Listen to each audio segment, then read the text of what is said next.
Hello, good evening and welcome everyone to the October meeting of Central Park United Neighbors.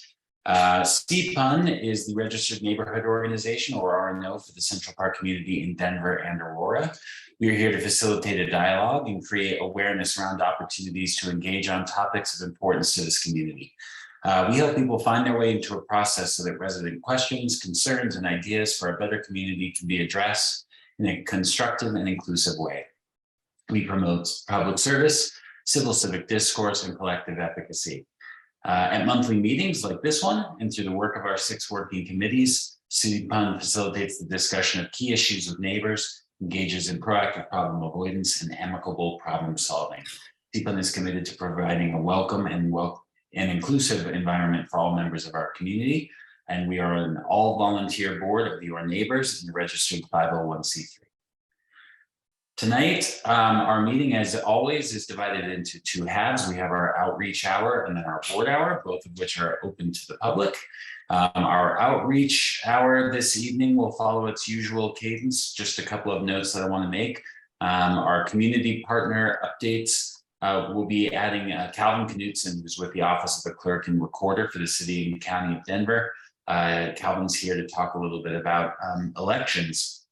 And then our special guest this evening is Joe Wood, Office of Congresswoman Diana DeGette. Forgive the note about the Housing Stability Office. That was last month, and I forgot to edit that bit. But we do have Joe Wood from Office of Congresswoman Diana DeGette here with us tonight. And we'll conclude with a public comment period. Our board meeting agenda. We'll have committee reports. We'll review our guest speaker calendar. We will talk with Cameron Burns about a potential mural project in the community. We'll talk a little bit about the role around committee events and what work is required for board input or approval. And then we'll also talk about CPUN's evolving role with CAB and the SDC. Before concluding with the treasurer's report. A couple of announcements that I want to share with everybody. Last month, we decided that we will not have a monthly meeting in December in acknowledgement of Hanukkah and several other holidays that are at that time of year. So if you're a community partner of ours on this call, or if you're a regular attendee of these meetings, do note that we will not have a meeting in December. The other thing that I want to note is that I have returned to my poorly lit office because we've decided to revert back to Zoom only calls for now. The MCA has graciously offered up the cube to us for our in-person meetings, but we've just encountered some technical difficulties there that have just not made it really conducive to a hybrid format yet. I know the MCA is working on addressing some of those audio-visual issues, which can be very complicated, and look forward to returning to an in-person setup when we do have a suitable solution there. So thank you to the MCA for all their accommodations. The other thing I want to talk a little bit about is that it's tomorrow night, short notice, but hopefully not too short. We're having a fun event called Beer and Ballot Measures. It's a happy hour that's going to take place tomorrow, as I said, at Flightco Tower, the old airport tower, from 6:30 to 8 p.m. The idea here is that we're going to invite you to talk to campaign representatives from the various state and city ballot measures that are going to be on all of our ballots. Those can be challenging things to complete because you don't always feel like you really understand what's going on or what the implications are. And this is a good opportunity to hear directly from advocates, or in some cases detractors from a particular ballot measure, and get your questions answered. So we hope you'll join us tomorrow night, 6:30 to 8 at Flightco Tower. With that, we'll pivot to our committee updates for our committees. Please share any opportunities that you have for community members to participate here, and then any other business can be discussed during the board portion of the meeting. So do we have any committees that want to share opportunities for community or resident participation? Yes, I do. Hi, Carol. Hi. On Sunday, I attended the first DPS Northeast Denver Advisory Committee meeting, organizational committee meeting. And this is something that was initiated by our director, DPS director, Michelle Quattlebaum, back in the spring. She is not facilitating or organizing this, however. It is a committee that, and I'm quoting off of their document, raising awareness of critical issues in DPS and offering recommendations to Director Quattlebaum, using all voices in our school communities and with a DEI emphasis. And I'm bringing it up in this first hour because the committee is going to ultimately be composed of, they're inviting family members, community members to be part of this committee. And it was a very well-organized, focused meeting. And I will pass on information, not just to the education committee, but I will keep all of you posted as well, particularly when they start to put this into gear and they are looking at formulating and inviting members of the community to be part of this. Thanks, Carol. Do we have, and Mark, you can flip to the next slide if you don't mind. Do we have any other committee updates? Is Brad here? I don't think he is. Oh, Hey, I'm here. way to go, Brad. Yeah, well, it's time for your monthly installment of the bike lane on Central Park Boulevard. I've been in recent touch with Dottie that says they are working with the contractor on the final punch list of items for the bike lane on Central Park Boulevard. If you haven't been on there recently, you might have noticed they have all the bollards and rubber black curbs installed for the most part. And I have been tasked by Dottie with seeing if there's interest in still doing a probably smaller scale celebration and definitely a little bit colder and chillier celebration. But if anybody has any motivation, I know from our sort of Safe Streets committee and then the folks that are typically involved with that, they're still interested in going for a ride. But if any hardy folks would still like to go for a bike ride to celebrate the bike lane being done, shoot me a note on the chat. But otherwise, I think we should be hopefully, if I will put this in quotations, but hopefully seeing a completed Central Park Boulevard bike lane by early to mid-November. So look for a chilly celebration sometime soon. Like a turkey trot kind of a thing. Thank you so much, by the way, I use that all the time. I probably use it three days a week to commute to work, and it's awesome. Great. Glad you're enjoying it. Do you have any other committee updates?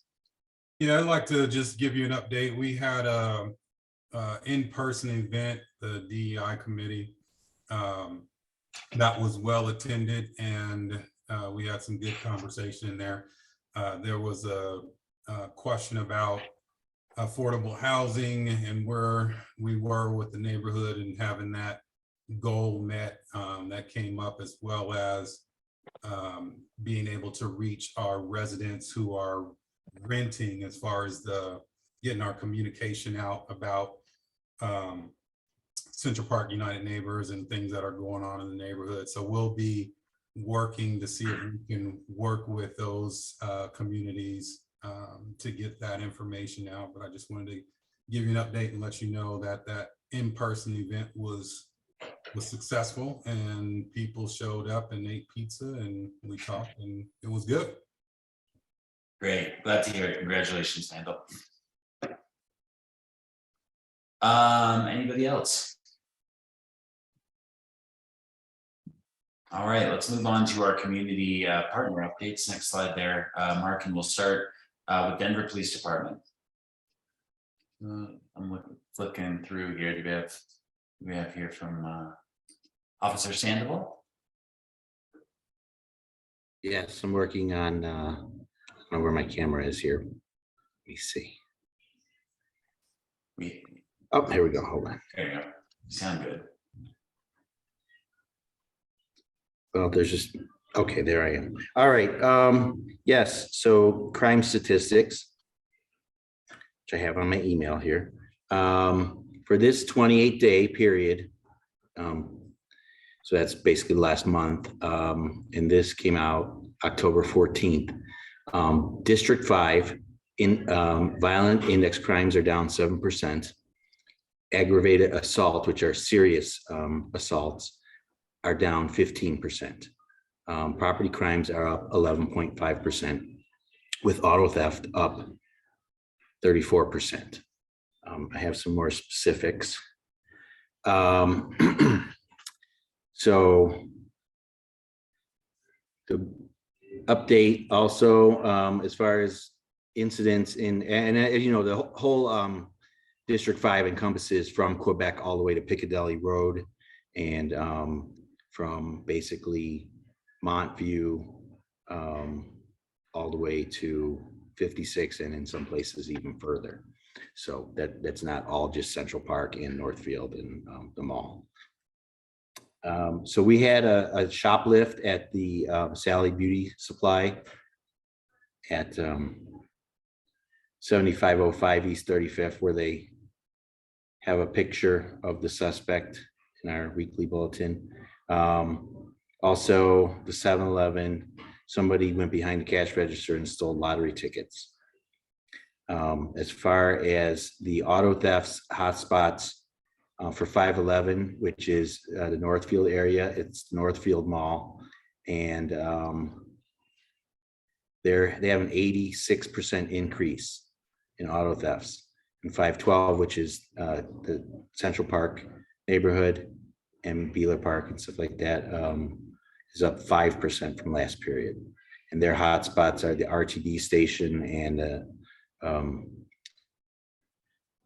North Quebec and MLK from 26 to Spruce. And unless you guys want to know what's going on a little bit to the east.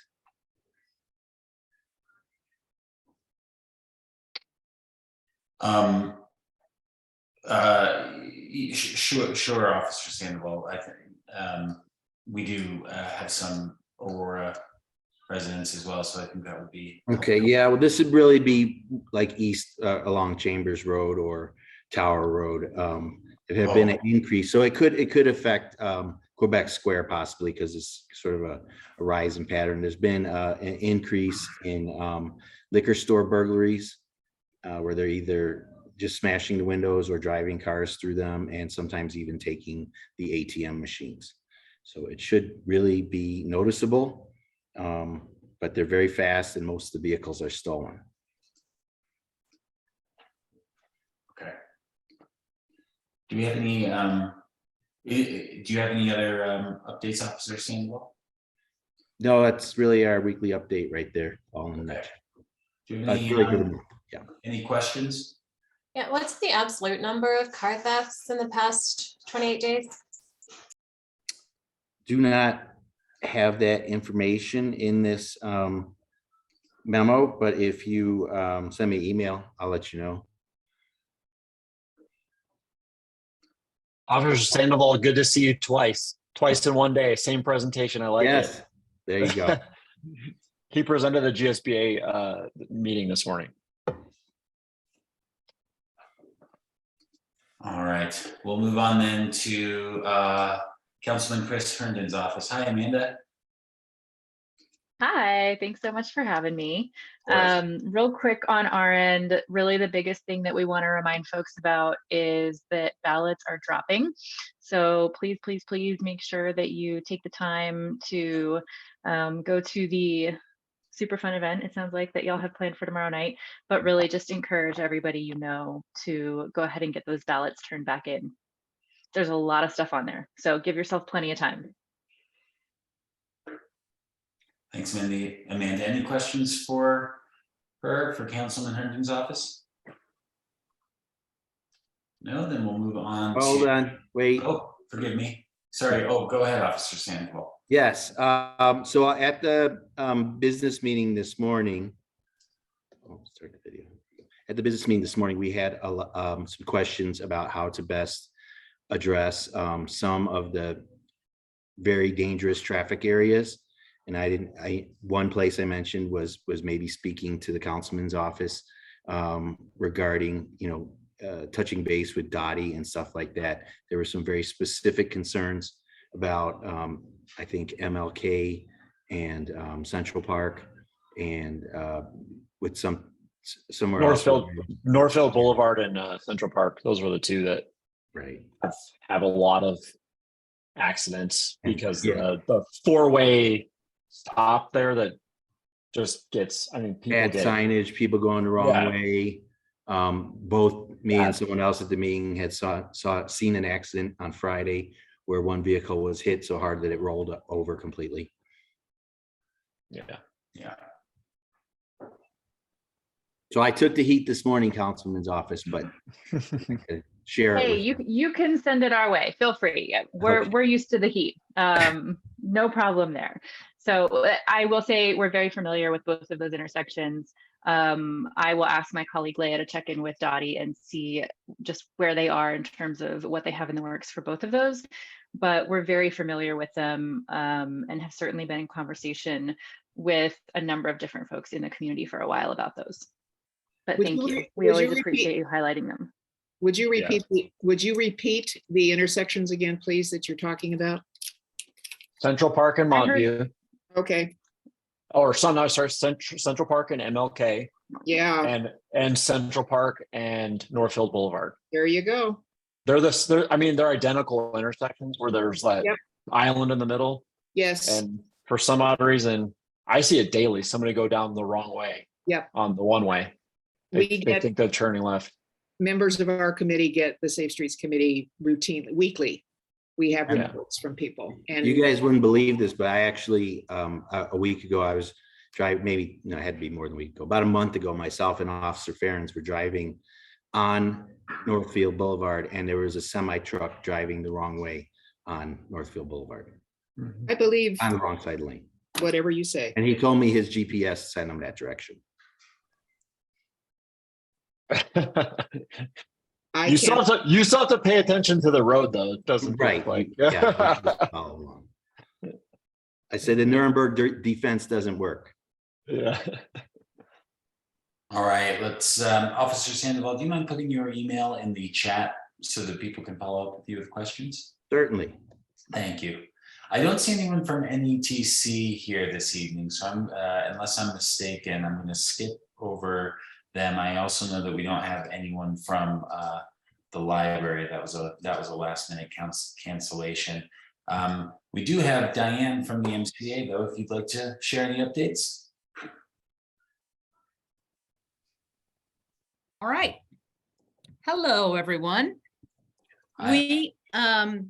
We're sorry that we don't have everything working yet at the Cube. We just we're looking forward to having everybody there, but at this point, we're still awaiting a couple of parts that seem to be taking absolutely forever to make things flow smoothly and make it an easy access for everybody at the Cube.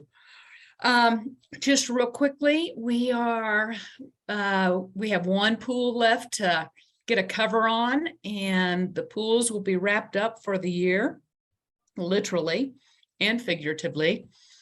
And we have wrapped up with the final farmers market and the our pumpkin patch which went great. We have our winter welcome, which is November 18th, which is the Friday before Thanksgiving. And we're extending it an hour. So we will start it at 5 o'clock to 8 o'clock this year.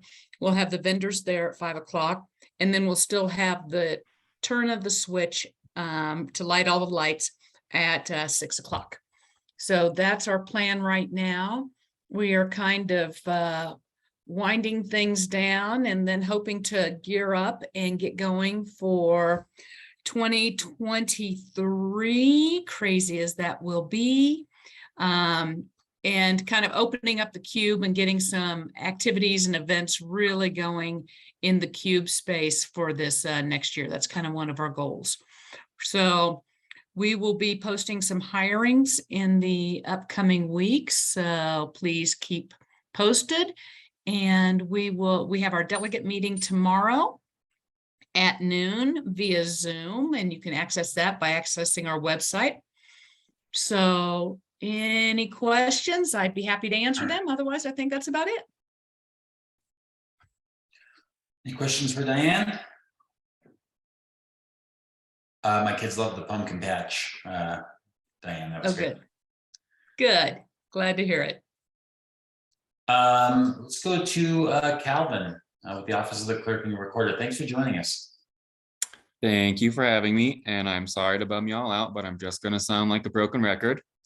It's election season, as I've heard many times already, and I'm gonna echo Jeff and Amanda and say you should probably go to that beers and ballot measures tomorrow because that sounds pretty awesome. As Amanda had also said from Councilwoman's office, ballots were sent out yesterday, Monday, so keep an eye out for yours in the mail. If for whatever reason you don't receive your ballot or you spill a cup of coffee on it like I do every year, Jeff has my info. You can reach out to me directly. I will also drop it in the chat. The Central Park Rec Center Voter Service Polling Center will be open on Halloween Monday, so you can also stop in there for a replacement ballot. Please turn in your ballots early.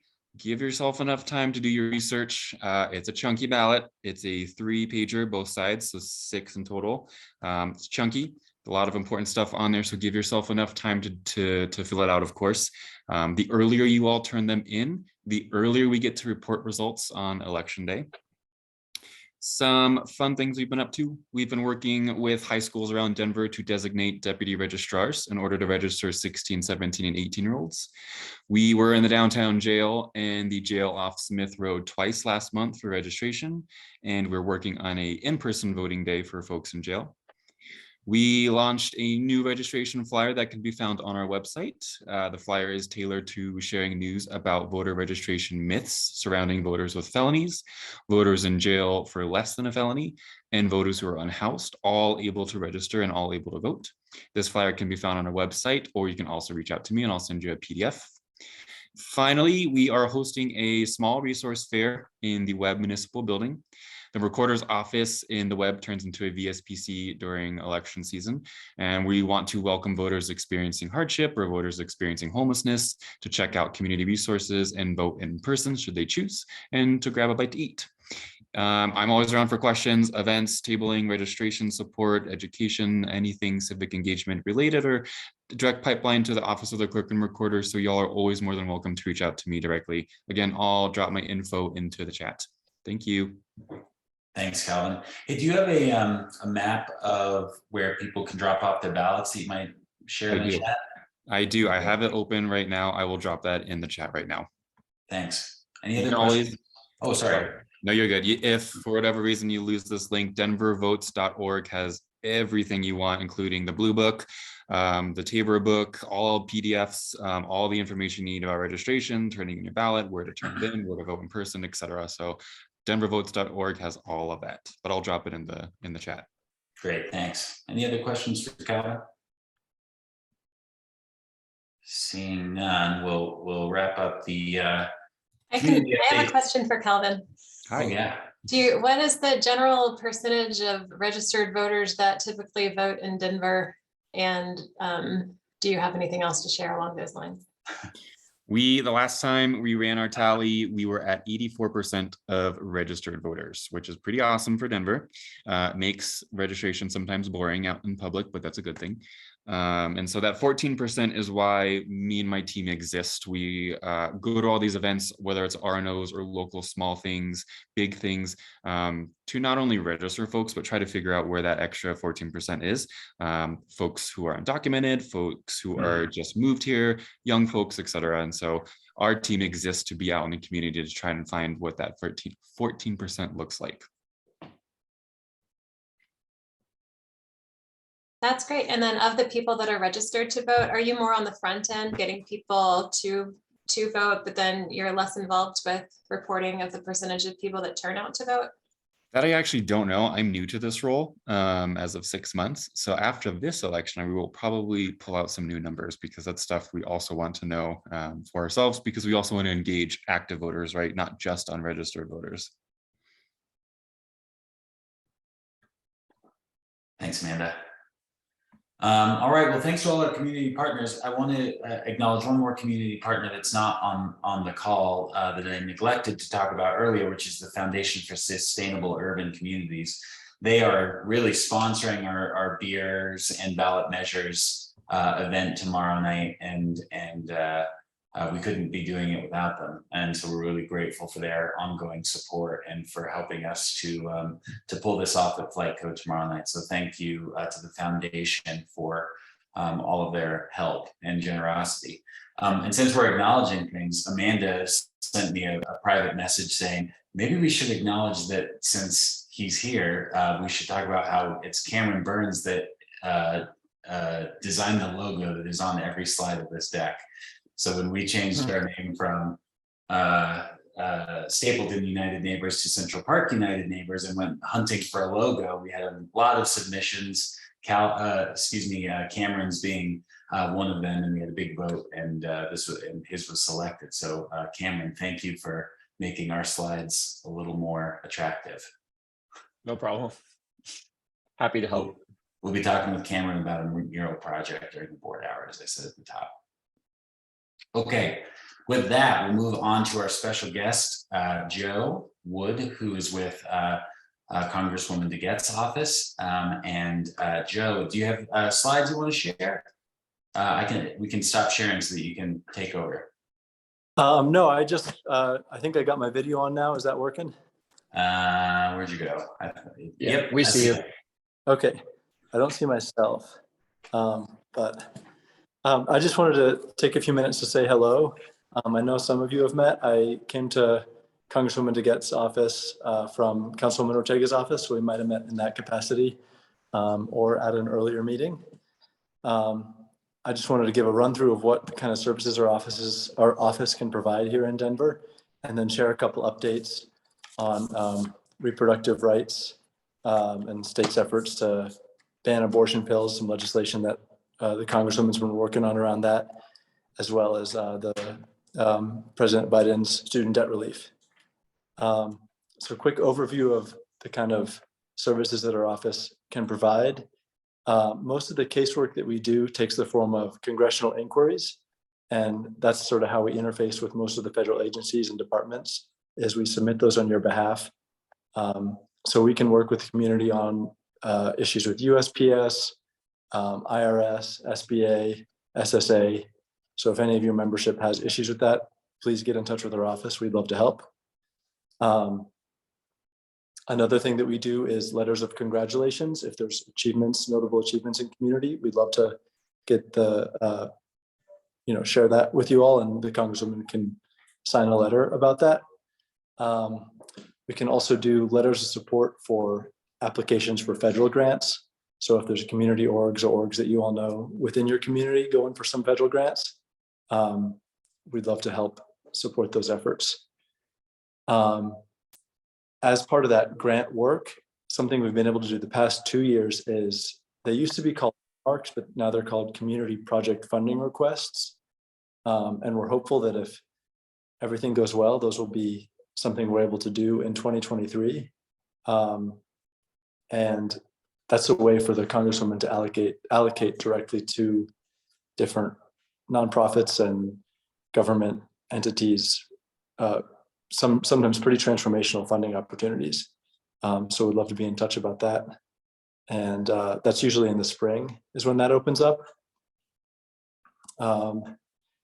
And let's see, okay, I'll share the talking points that we got real quick about student debt relief. They want you to know, they want you to know it takes less than 5 minutes. You don't need to log in with an ID or to upload any documents. And that's if you go to studentaid.gov.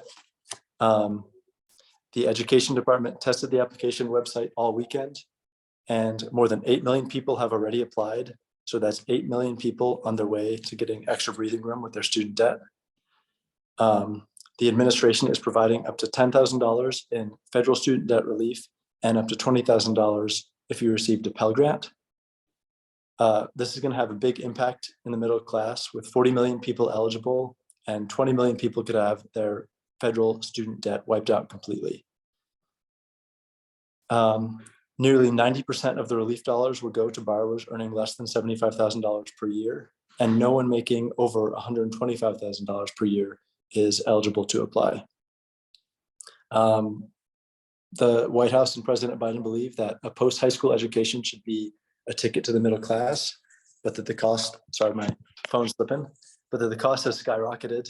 And by giving debt relief to borrowers as they start to repay their loans, will give people the breathing room they need to be able to invest in buying homes and starting businesses. So again, go to studentaid.gov to apply. Thanks for listening to that portion. And then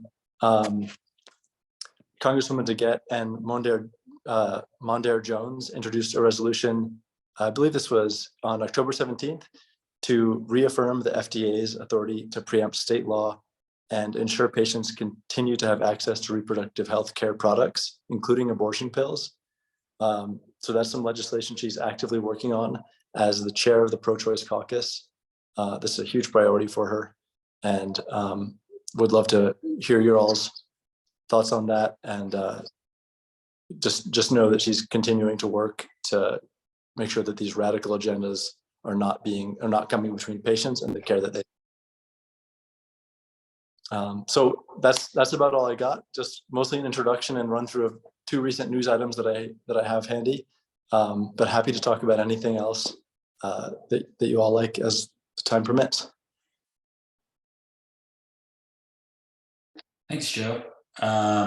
We do have time. Does anyone have any questions for Joe? I'll just note that I really appreciate the work to keep the reproductive freedoms that currently exist in Colorado. I work remotely from home, and I work in the Department of Obstetrics at the University of Utah, and the things that the department is having to deal with are just really excruciating to listen to the providers talk about hurdles that they're having to overcome. And I'm very grateful that that's not what's on the ground happening here. I will second that. Thank you very much, Joe. And thanks for bringing that up, Amanda. I think the Congresswoman has also been really buoyed by what's happened in Colorado and has been working closely with local partners on that. So thanks for sharing that. And thanks for the work that you do.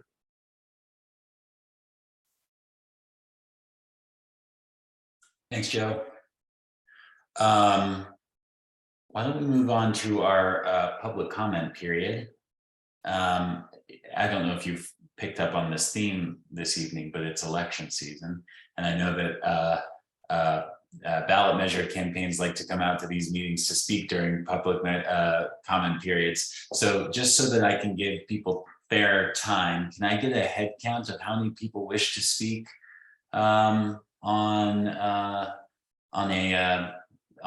excuse me, as part of our public speaking or public comment period? I see Jamie raising a hand. Do we have any others? Amanda. Pardon me? Amanda. And you can unmute. I can't flip. I can't see all this. I'll be. How many we have? 3. That's what I needed to know. Thank you, whoever said 3. All right. So if you could please try to keep your public comment to 2 minutes. That way we're able to give everybody fair time.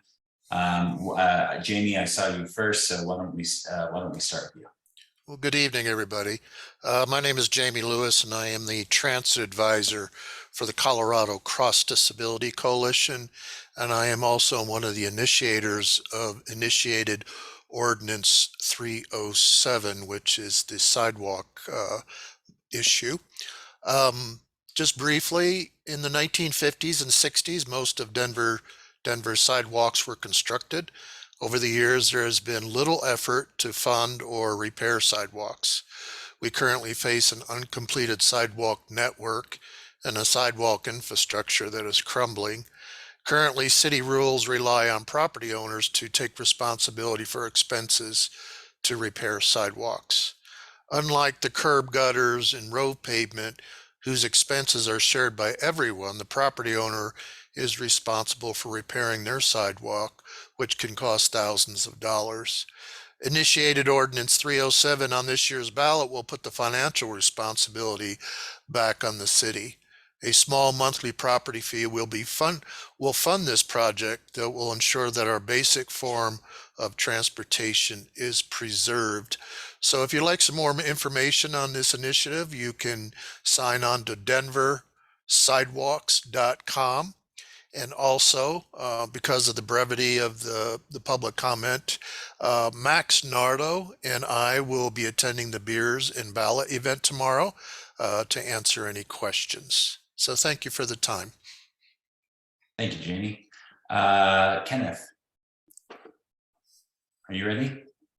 Yeah, good evening. My name is Kenneth Ho, and in addition to being a Central Park resident, I am a principal with Westside Investment Partners. We are the owners of the Park Hill Golf Course. And so I'm actually not talking about an initiative on this November's ballot, but we are at a point where we're really excited that we have our vision that's out there, and recently had a community information meeting with more than 300 participants. But tomorrow we are going to be in front of planning board with the small area plan and rezoning. And I just wanted to let folks know that that's available. And I'll put in the chat a link to our website that describes our vision, as well as a link to anyone who may want to attend or speak during that time. Just at a high level, there's been a lot of discussion out there, but again, the Park Hill Golf Course is a golf course and has an easement that requires it to be a golf course unless a plan is put forth that is approved by both planning board, the city council, and now also a vote of the entire Denver population. Our plan for that 155 acres is, or our proposed plan is to preserve nearly 2/3 of it, or over 100 acres, for parks and open space. We'll fund nearly $20 million to improve that parks and open space plan. With the balance of the land, it'll be mixed use with housing and needed services and retail opportunities out there. And the affordable housing will be for rent and for sale. And there will be a minimum of 25% of all units will be affordable in that development as well, which is adjacent to the 40th and Colorado A-Line station and proposed bus rapid transit along Colorado Boulevard. If you have any other questions, like I said, I'll put my email address in the chat, along with a link to our website and a link to make public comment at planning board. Thanks so much for the time this evening. Thanks, Kenneth. And forgive me, who's the third? Amanda. Oh, it's Amanda Allshouse? Mm-hmm. Oh, go for it. Okay. Yeah, I'm not, so I should be really careful. This is not something that CPUN is advocating for, but I signed up to be a library advocate a couple of years ago. And through that network, they're asking for library advocates to advocate for something. So I'm not going to personally advocate for it, but I'm just going to share that the library is advocating for this. I don't know. Am I allowed to say, can I keep going? Is that too much of a conflict of interest? I think it's a. It's okay. All right. Well, so it's initiative 2I, and that puts funding into the libraries. So our friends at Denver Public Library would like more funding, and that would be possible through the passing of initiative 2I. So when you get to 2I, read about it, consider what you value in a library and in public spaces, and just know that that is something that the library supports. There. Thanks, Amanda. Yeah. Okay. Does anybody else have a comment they'd like to make?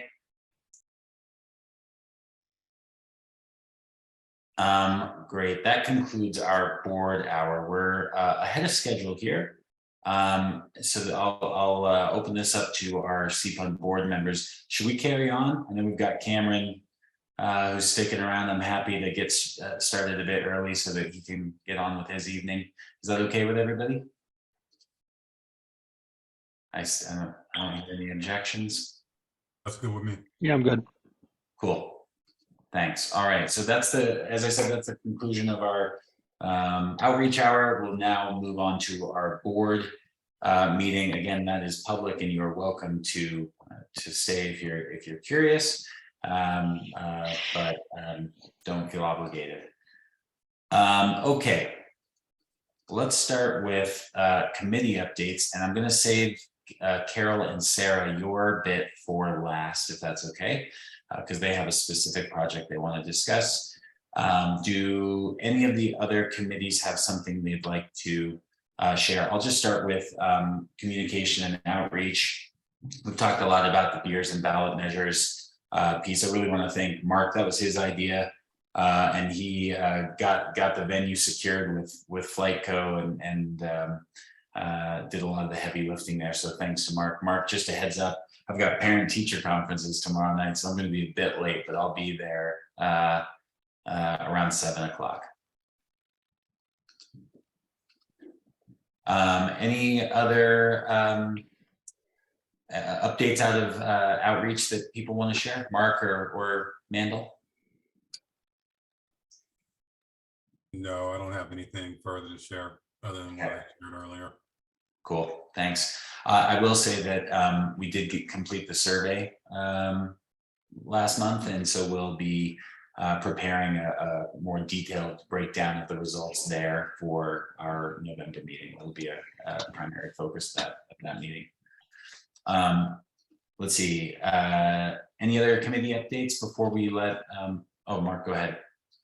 Yeah, from sustainability, I wanted to let everybody know that we actually have a good agenda for our next two meetings this year. Next month, if you're wanting to learn how to remove your lawn grass and replace it with something that's a little less water intensive and less expensive, that's going to be the focus of our October meeting, which I believe, or sorry, November meeting. It's already October, time flies.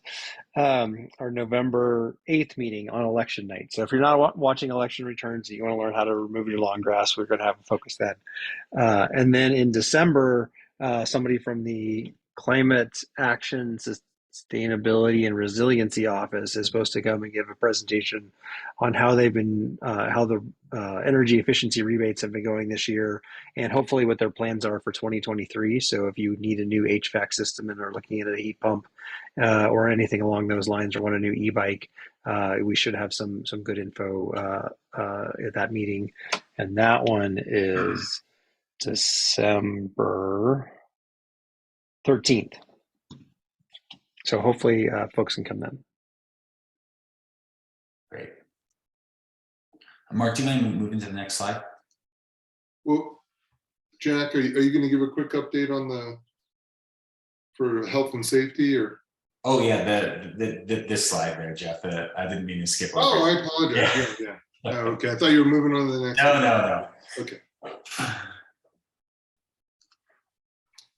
Sorry, I saw Jack was on it. Jack, are you gonna, or are you busy doing something else? I can absolutely talk about health and safety. We hope that you will join us. We have CPUN has partnered with the Front Porch to produce a safety forum for a neighborhood safety forum is what we're calling it on November 16th. So that'll be the week after Election Day, week before, the day after our next monthly meeting. And so we will definitely share more information then.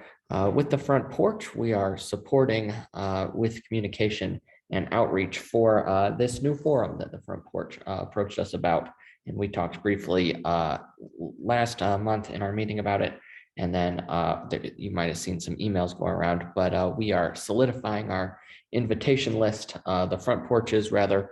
And we look forward to seeing some folks from the police department, the district attorney's office, as well as a host of other local elected leaders as we talk about safety and how safety is more than just a community free of crime, but safety is a healthy and prosperous place for all, and how we can continue to strive to make the Central Park neighborhood and our surrounding neighborhoods the safest places to live. Thanks, Jack. All right, let's go to Safe Streets. Mark, if you don't mind clicking to the next slide. Carol. I think that Carol was we were going to say just a little bit more about education before we moved on to the. Oh, forgive me. I'm sorry. Did sorry. Please, yeah, please go ahead. Or I spoiled the nice visual here. I mean, that's beautiful. I think we should just go ahead and talk about that. Actually, I'm kind of excited to hear more about it. But well, no, just for education. So we still seem to be in a little bit of a holding pattern before we release the volunteer website that the foundation is helping us facilitate. But our next steps are going to be contacting schools to get a contact from each school who will then be responsible for updating content on this foundation run page. In speaking to Brian Weber this past week, he expressed that he wouldn't be available to start those discussions with schools for another week or two. So we're sort of just in a holding pattern for that. It just feels so very close to launching, and it just hasn't quite happened yet. So this is the initiative where there's one central location on a website where schools can post volunteer needs, and the community as a whole can review those needs and respond, where they can. So it would expand the resources available to each school from just like their own school population to the whole community. You said you spoke with Brian just this week or just this past week? Yeah, I guess it would have been this past week. Yeah. So there's the kind of news piece of this, and then there's the volunteer bit. I've sort of treated them as one project in my mind. Is that? I am treating them as Not separate there. projects because I feel like it's less of like we have. Sure, I think individually, some of us might contribute to the news site, but I think that it might be better to just associate CPUN with the volunteer site. And I guess there's just more flexibility in keeping that relationship kind of, I imagine that the sites will point to each other, but I don't know that we will have as large of a role with the news site as with the volunteer site. I think that you're getting right at the nature of my question, which is the relative weights of these things, and but they are under one URL. Is that right? Like they're in the same space? I think that they're separate. I think one is like something vols.org. Oh gosh, they're not live, so I shouldn't point to them right now, but no, they have separate URLs. Oh, okay. We have some things to work. We have some things to work out, and Brian wasn't able to attend tonight, but he's just hesitating at the moment to talk about any particular details. I think he's just doing some behind the scenes kind of work right now. Okay, I'll leave it be there then. Thanks for the update. Anything else? I'm sorry I skipped you. Okay, and then just a call for parents from each of the schools in the community to become involved with the education committee. We're short on a couple of the schools, so if you are an active parent who can speak to the needs of your school, we would love to have you attending education committee meetings on the second Tuesday of the month at 5. Thank you. That's all. Which schools are you short with?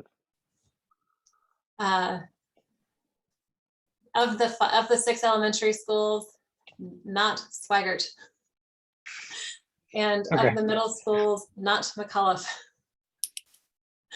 I think that there are, we have like education experts that are on the committee, but like fewer people who have kids that are in the schools. So it's amazing to get input from people who have like wide and diverse perspectives on the approach to education. It's just fewer people are there to talk about what's going on at the school level. Okay, thanks. Okay, now we'll go to Safe Streets. Sorry for that little hiccup there. If you don't mind going to the next slide. So this afternoon, Carol and Sarah McGregor, I have to say hi to Sarah. Sarah helped us with a sustainability project via Urban Farm a number of years ago, if I'm not mistaken. So it's nice to see you again. Right, yeah. reason to be back in touch. It was beekeeping, right? If I'm Right. remembering right? Nice to Yeah, see you too. Yeah. yeah, thanks for that. Well, anyway, they came to me and said, would you mind putting a slide together with some of these beautiful art installations? And so here we are, and I'll turn it over to you two to talk a little bit more about what you're up to. This is Sarah. Sarah has taken the lead on this. She's on the Safe Streets Committee, and we very much appreciate her jumping into this. So Sarah, it's all about you. Okay, great. Thank you. Are you seeing me there? I'm not seeing myself for some reason. Yes. Yeah, you see it. There we go. Okay. So I got sort of interested in this. I live on Emporia Street, and that's a whole nother story. We have lots of traffic issues and noise issues and so on. So I had approached Dana Hoffman at Dottie right about March of 2020. Our timing was impeccable, about traffic calming. And of course, we all know how badly that's needed in our neighborhood. One of the things she mentioned that seemed like a low-hanging fruit, not terribly controversial, not asking for the city to do anything, was this intersection art. And the idea of it is to provide some calming. Obviously, it's not going to be a lot depending on how it's structured. But the city has an application process that we can tap into, and we can put together some kind of intersection art. The ones here that are in this graphic, I think one of them is in the one on the left, bottom left, is Denver. That's one that was done in Denver, I think Montbello.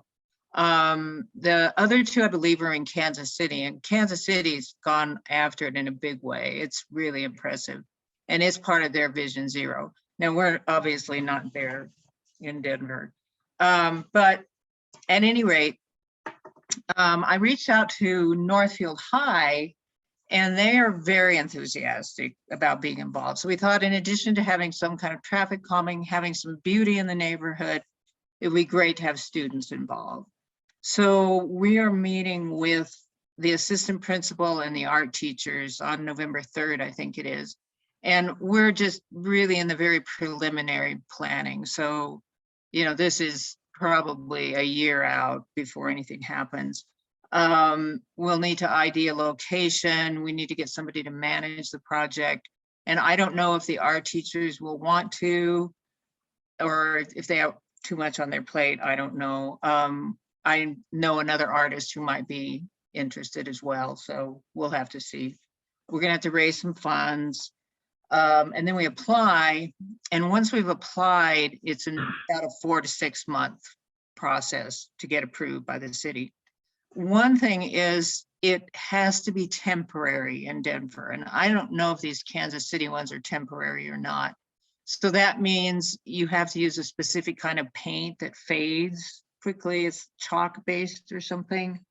And it's supposed to last a few weeks and then it's gone. So that's the only thing. I wish it were permanent.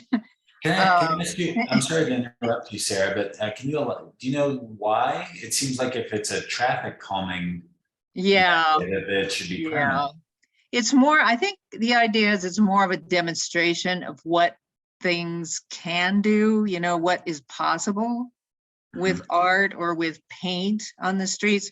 If you look at that one in the left-hand corner, they've also squared off the corners a little bit, you know, so that people aren't going to take those corners as fast. And that's something that can be done anywhere with a little paint. So I think that's sort of the idea, is just to call attention. To me, that's kind of insufficient, but we'll take it. And I think it still would be a real addition and a real great project for us to do. Plus, it would just be beautiful for a little while. So Hey Brad, I see your hand up there. Yeah. Hey Sarah, love this. Were you guys, have you looked at I believe it's called the Community Active Living Coalition grants that could help fund this through Dottie? no, but that's good to know. Yeah, I'll CALC write that is down. the acronym they Okay. use. I don't know if the grants are still open, and they do prioritize equity. Okay. But if they still have, if the application is still open and the funds are still available, I think they give grants of like a $1 or $2 grand that, would be helpful. I don't know if that'd be enough, but it would be Right. something. Yeah. Yeah, okay, thanks. Yeah. Yeah. Didn't know about that. Also, hey, Jeff, sorry, I can't raise my hand because I'm a co-host. Yeah. But have you guys reached out to the Public Art Commission within the city? They work on all of the projects that are, and I think that would be a place where I would start and ask the question. So I can, I've got a contact, Carol, I can send to you. Yeah, please do. 'cause I will be happy to follow up on that. I also know that there's a project that was done by North High School, and there were a number of high school students who were involved in this. And so I haven't gotten over there to take a look at it, but I'm going to. And I'm also going to talk to, she's my non-biological daughter, who's a senior at North High School, and she was part of that project, so she can give me a little bit more information. Carol, was that a permanent one or? That's what I'm wondering. And, Okay. And I can see an argument, and I can see high school students making the argument to change that. That policy, if it's a policy. Yeah. Okay. Sarah, do you know the ballpark cost of the project from paint to, like, do you have to pay for the street to be shut down for it to be installed? Like, what are the costs? And Yeah, what we're not that far along. This is sort of came up, in the last month or so to do this. So yeah, I don't know. And I'm assuming we'd pay the artist manager as well. And then of course the paint is probably not that expensive. So, but that's on our agenda for sure. And Sarah, forgive me, but can you clarify I know you're early on in this, but what your thoughts are as far as recruiting artists or recruiting submissions and how you picture that going?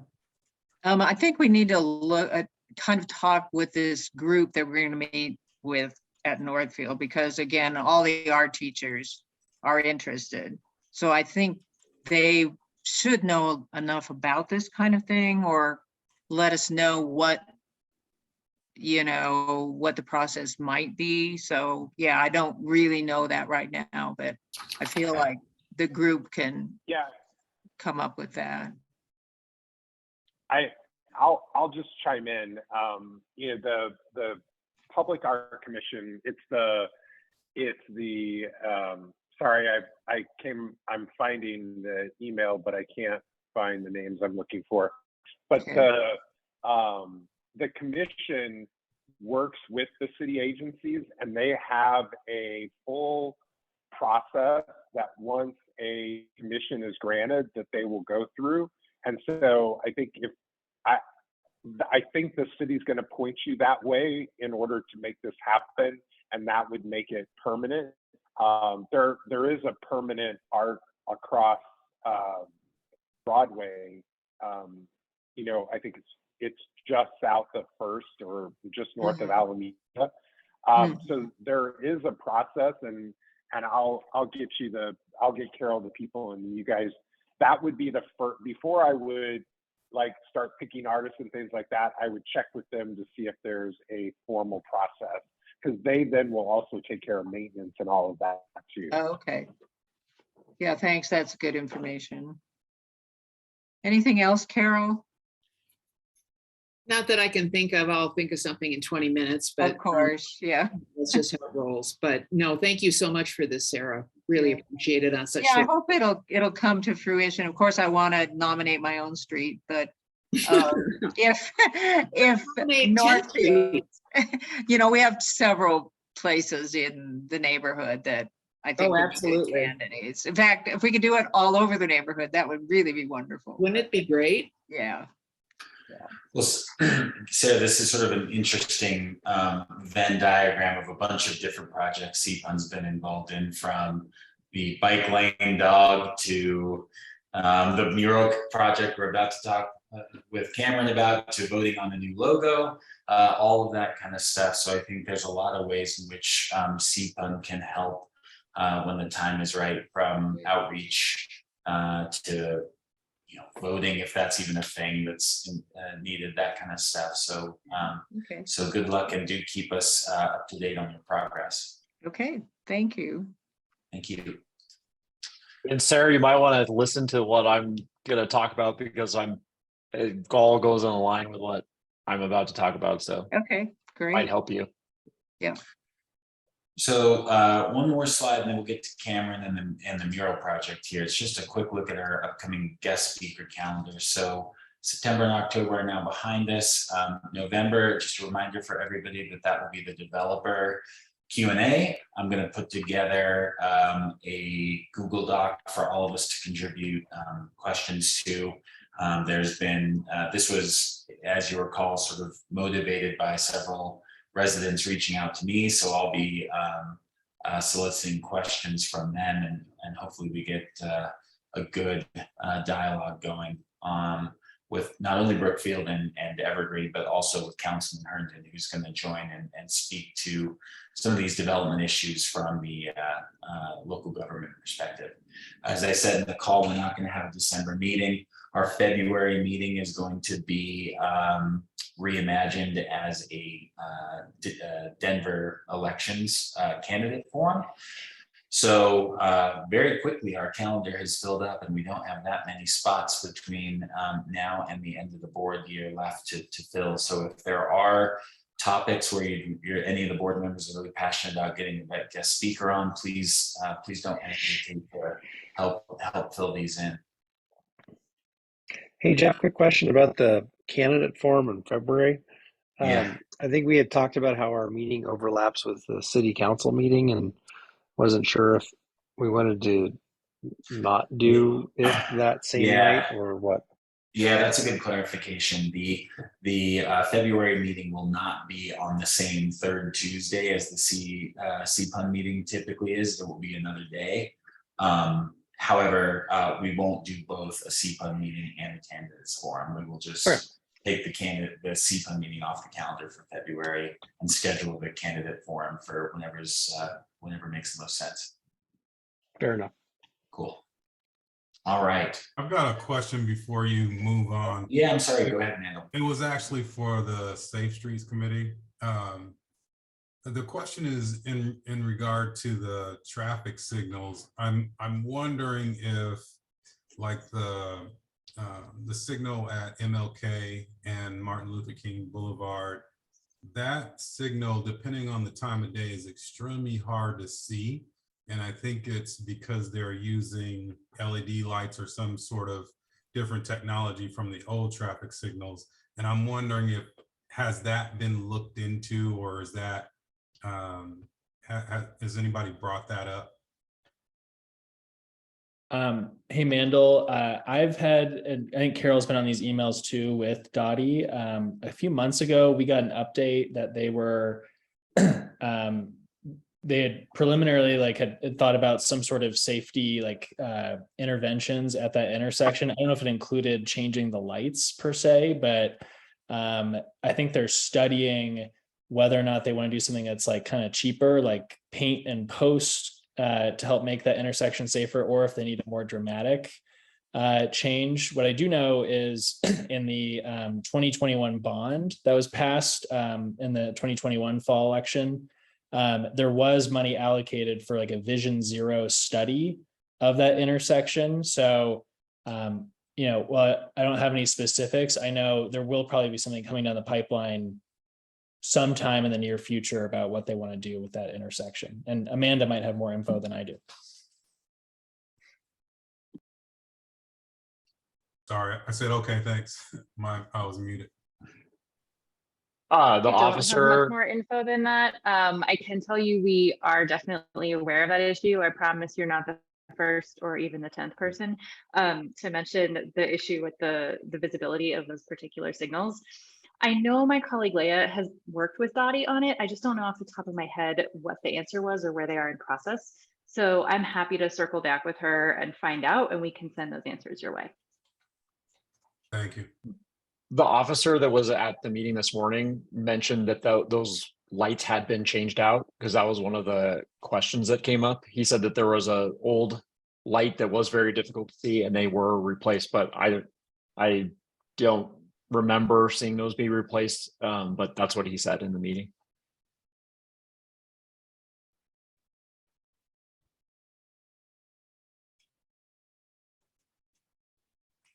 Anything else? We can move on to the mural project. I just want to quickly set the stage here a little bit, then I'll turn it over to Cameron so we can really speak to this himself. Mark, do you mind just going to the next slide? So a few weeks ago, Carol and I were copied on an email from Travis Leiker, who's from CPUN and also a city council candidate, connecting us with Cameron as well as Denver Parks and Rec about Cameron's offer to put together a mural in Prairie Meadow Park. I don't know how familiar everybody is with that park, but there's a big concrete wall as part of one of the kind of playground areas there that is routinely tagged with graffiti and that kind of thing. And so that led to a conversation between Cameron and Carol and myself and Travis with Dan Williams, who's the partnerships manager for Denver Parks and Rec, about what the process is to get approval for a mural. And there is, as you can imagine, a pretty robust application process. And it was Dan's suggestion that the application would be looked at more favorably or with a less critical eye if CPUN were in fact the lead on the application because of the nature of our role in the neighborhood. And so we invited Cameron here tonight to talk a little bit about how this came about, what he has in mind, and to give everybody an opportunity to ask questions and kind of evaluate what some follow-up items are. The idea here is not to have we'll be the lead applicant here. I don't think it's going to be that simple necessarily, but wanted to give the floor to Cameron so that we could at least start the dialogue, get those questions out in the open, and see if this is a project that CPUN wants to put its energies behind.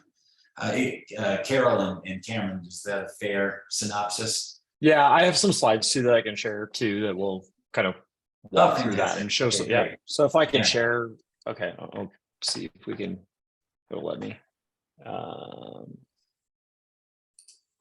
Everybody seeing that? Yeah. Okay. So thanks for the kind of synopsis there of what the ask is here. I'm Cameron Burns. I'm one of the partners of Watermark. We are a marketing firm here in Central Park. We've been here for about 8 years. I've lived in Central Park for 15 or so. This is the wall that we're talking about. It's East Prairie Meadows Drive, and Valencia is kind of the cross street. But as you can see, this wall is routinely tagged.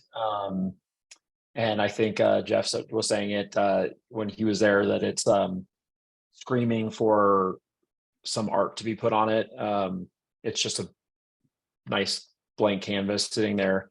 So we had spoke as a team, Watermark, we're a group of about 15 people, of some volunteer things that we could do as we give back to the community as part of our core values. We believe that that's something important. And I brought up the comment as, hey, it would be great to do a mural for Central Park. And I know of some places where they're tagged frequently. Maybe this is something we could do. So I started that conversation with Travis, and Travis got the ball rolling to get the right people connected. Obviously, I know CPUN. I didn't even think that connection at all, but Travis was like, hey, they'd be great to help. And actually, in the end, I think it might be very important that you all were on the call with Denver Parks and Recreation. So what the ask is for for Watermark to partner with Central Park United Neighbors to help in. We tried to go at it alone as a conversation, and I think very quickly, as everybody was on that call with Denver Parks and Rec, is that there's a lot of hurdles that they have, and some of those being that they have they want to make sure that that the art is going to work for the community, obviously as the main one, but then also that we're being, we're doing this for the community and not for Watermark, and that there's an equal ask to the community as well, of, is there other businesses that would want to, I think I'm saying that right, other businesses that may want to compete in that offering to donate the service. These are the silly bureaucracy things that happen when you try and donate some time and funds to get this done. So CPUN would be, they said, hey, it would be great if you had a community group that would come in with you so that you have the backing of the community behind you. So that's part of the ask. So what is needed in that? We need alignment on the goal. Alignment on maintenance was one of the big things that they kind of brought up is, okay, great, you're donating the supplies and the time to do the mural. But to keep that maintained, from what I kind of gathered from it, they didn't want a business to be the one that's just going to say like, yeah, you guys are maintaining it, because I guess in theory, 5 years from now, Watermark could be gone and who's going to maintain this? So a community backed group would be better to have that conversation. One of the things to add to that is, it got brought up in the meeting that I was kind of informed of it before that, but I think it would help in the conversation of maintenance, is there is a coating you can put over the top of these to prevent graffiti from sticking. So it can be power washed off and not destroy the mural behind it. So that was one thing that in the application process, which I've started to fill out all the documentation, would be that we would apply that to protect it and keep the wall from being graffitied again. Alignment of mission and intent, I think, is another thing that's important between what Watermark wants to do and what the community needs. So I think that's a big thing we believe in anyways. We wanted it to be part of the community. So that's another important thing. I think if as we develop the art, having CPUN be part of the approval of that before it gets submitted to Denver Parks and Rec would be helpful. And I think they said they would prefer that happen anyways, because then we've got community backing before we give design and what the meaning is of the mural. The goal is to beautify Prairie Meadows Park, prevent future graffiti, create a piece of art that brings the community together. One of Watermark's core values is better together. And so I truly believe that whatever we produce there will be, trying to align those things of what is community for our, neighborhood and people visiting that park. And I think also for the purpose of that is for children to see this stuff. So I think that's a good, could be a good educational tool as well for them. Watermark will fund the cost of the installation, donation of time to install it. The ask from CPUN is to support future maintenance, I think was part of that. And again, I think that's going to be pretty minimal ask. But that's the kind of the gist of it. And we, as Sarah, I think, was mentioning before the application process, they were kind of telling us it could take 2 years to get approval for something like this, which I was kind of flabbergasted at. And we think that they're with the backing of CPUN and maybe other, I know the GSBA would be more than happy to help with that. And I don't know if there's any other group organizations that could help back that as well, but that's that's kind of my thought on those things. Cameron, have you spoken to the Sand Creek Greenway? I know that that's not a person. Yeah, About that their came up. installation. Yeah, Yeah, okay. that came up, and apparently that's a different because it's not in a part of the Sand Creek Greenway, that they felt like it wouldn't help. So that's a good question though, because I think that got brought up in the call. No, but I mean, in terms of like what their maintenance has been like for the Oh. existing mural, like that last bullet point about CPUN supporting future maintenance, like that's kind of a big black box on our end, like that we're going to have to look into. And I'm wondering if you've done any of that, asking about what it's like to maintain a mural that's been installed in a public space. Yeah, and I think some part of what I want to ask as I'm filling out the application is,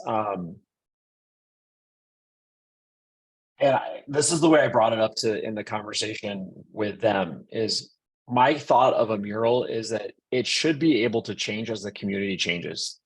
So I'm not thinking of this thing as being a lifelong thing that's going to sit there forever. I believe, 2 years from now, what community means could dramatically change, and it should be, changed. So the part of the questionnaire is one of those things that's asking, like, what is the permanency of this? I don't know that I have a full answer until I submit that application, and maybe ask some further questions about the application. Says, is it permanent or unpermanent, like Sarah was mentioning. I don't know what the definition of an unpermanent, like, is that a year? Is that 3 years? Is that what does that mean? Because I think any painting on a mural art is not forever unless you have somebody come back and touch it up and fix it and do all those other kinds of things. So I don't know what the answer to that is. I would prefer to say, hey, we're not going to make this a permanent thing. Let it be a thing that can be changed. Maybe there's another group that comes through and says, hey, I want to change this to something different. We have no, I would have no qualms with that, let it change. So I don't know what that means.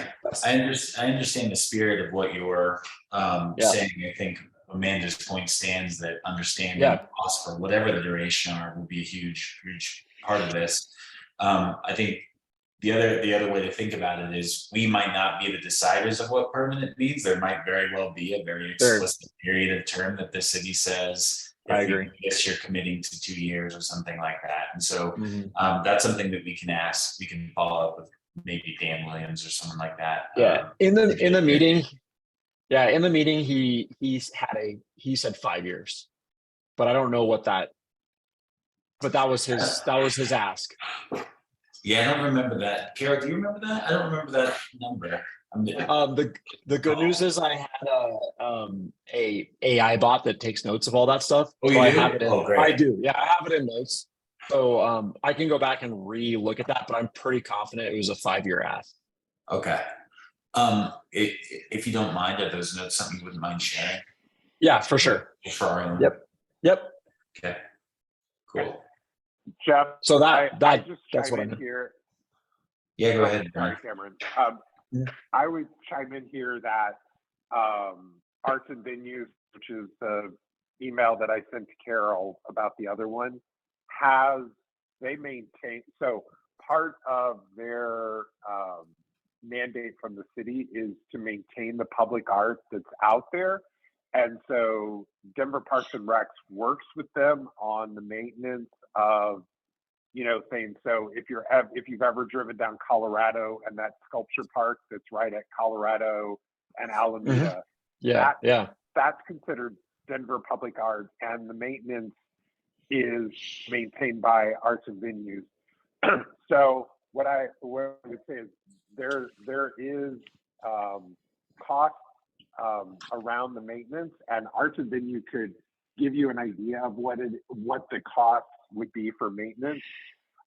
So I would recommend reaching out to Brandon and see if he has any what's the maintenance on certain projects, but I think he would be able to tell you pretty easily what the maintenance is on a project like that, and what their experience has been with those projects.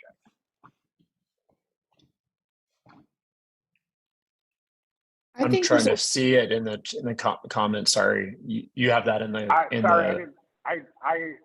Okay. online sent it to Carol. So Okay. I don't want to put it in the chat, but Yeah, that's Carol, fine. if you and Jeff can give that to Cameron. Yeah. I would be happy to. And one thing we know is that there's public art all over this city. So it's not like there's not a precedence for this. I understand that, different people put up art in different places and private owners of businesses do this and what have you. But there's a lot of different resources out there and we can get this done. We can do it. We can find out what needs to be done. And in fact, I just read about a person who's just been appointed for Rhino, our River North, in terms of public art. And so, I just think we have a lot of resources to tap into to make this successful. Yeah. I just want to say thank you for being willing to donate. Yep. For sure, because I think that's something that we could use in the neighborhood. I just also want to just kind of say that we'd have to go through a process of selection for the artwork, where it's not just the CPUN board, but much like we've done in the past for even the logo, where we're getting community support and input on that design. Yeah. I think by the way, we're in marketing, so we're so used to everything is people have their own opinions about a lot of different things of art, obviously, and how they perceive it. So I don't think that there's anything that we would come in and say, here's one thing to look at. I think we would give multiple options, so that way it's not just like here's one thing that we feel like should be on that wall. They could all have different specific meanings and different styles of art so that there is options. I think that would be a smart thing to do.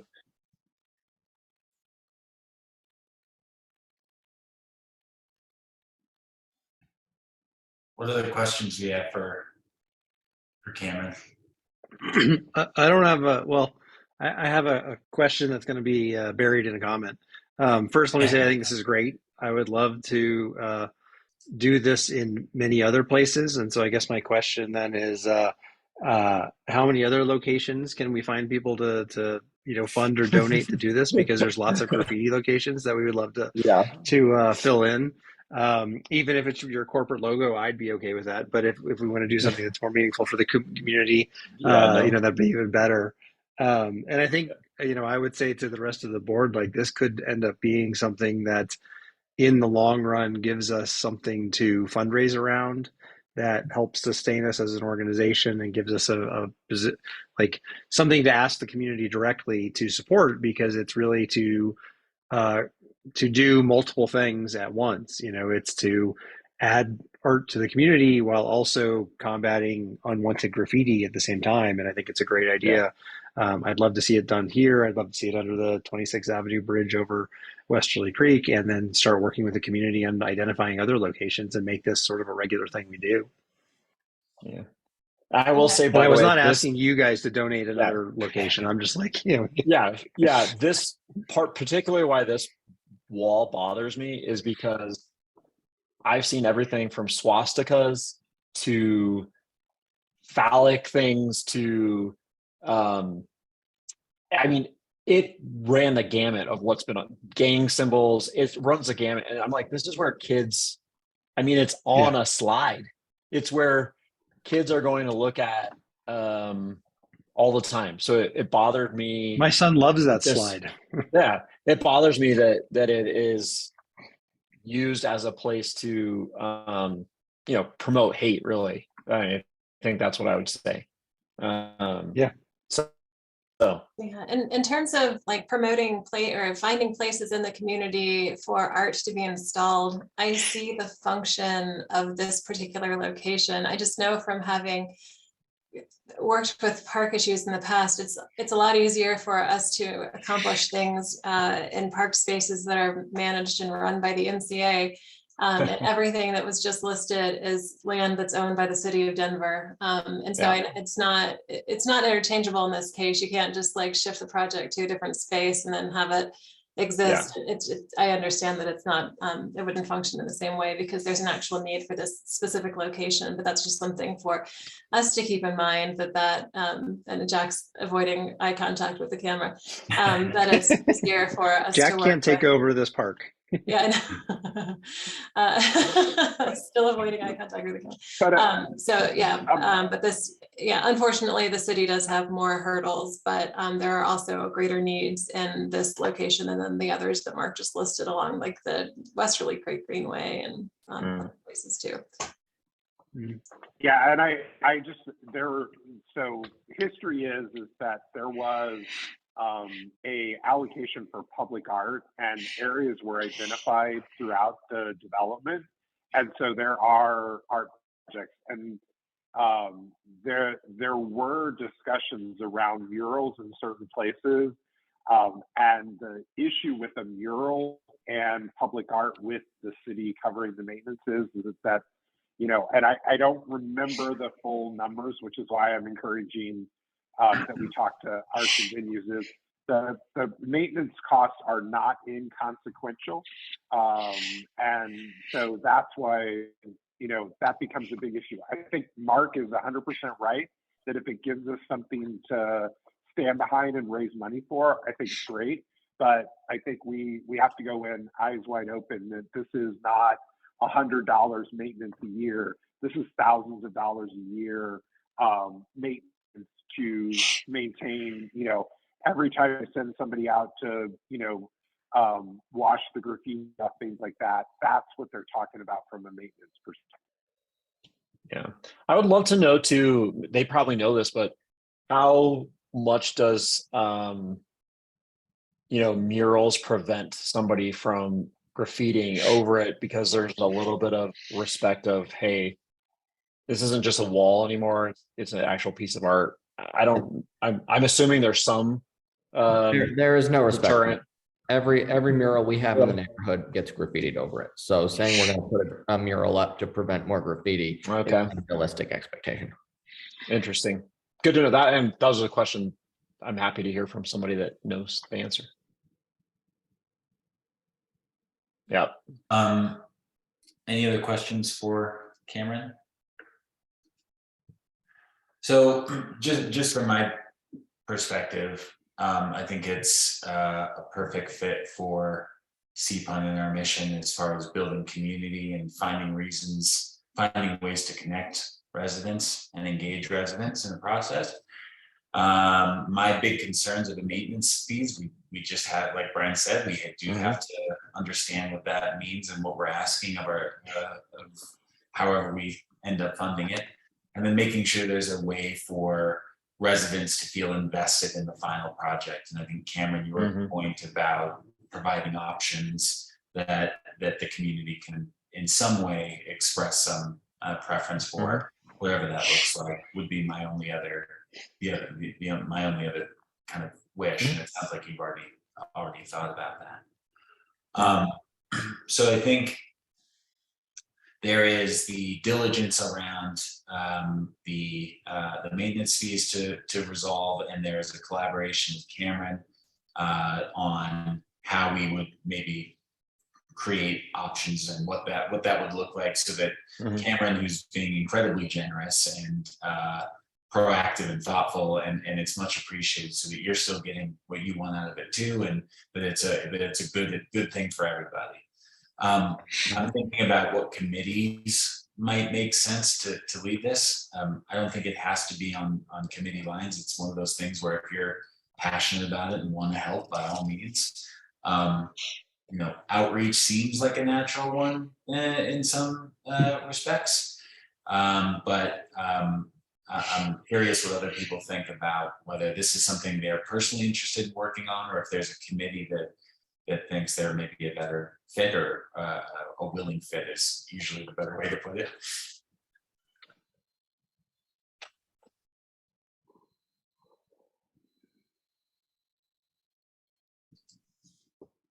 No other. I think the other thing to just add to this is I'm obviously willing to do a lot of the legwork.